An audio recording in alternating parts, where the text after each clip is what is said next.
ফিলিস্তিনিদের এই সংকট সময়ে ঠিক কোন অবস্থানে আছে বিশ্ব ফুটবলের দুই শক্তি ব্রাজিল ও আর্জেন্টিনা?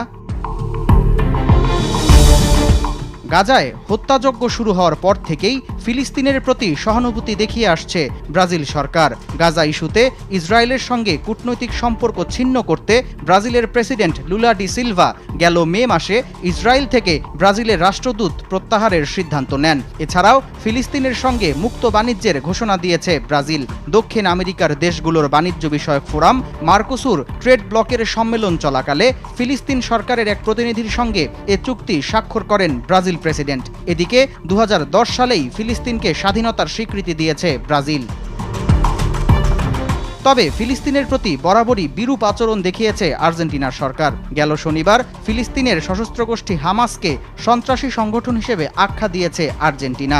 এছাড়াও চলতি বছর ফেব্রুয়ারিতে ইসরায়েল সফর করে ইহুদি ধর্ম গ্রহণের ইচ্ছা ব্যক্ত করেছেন আর্জেন্টাইন প্রেসিডেন্ট জেভিয়ার মিলেই।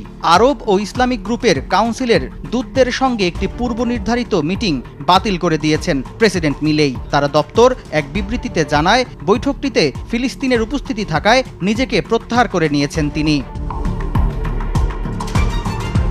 বিশ্লেষকরা বলছেন, ইসরায়েলের দখলদারিত্বের পক্ষে অবস্থান নিয়ে আর্জেন্টিনার প্রেসিডেন্ট ভুল ইতিহাসের পক্ষে অবস্থান নিয়েছেন। তবে অধিকাংশ আর্জেন্টাইন নাগরিক ফিলিস্তিনিদের প্রতি সহমর্মী।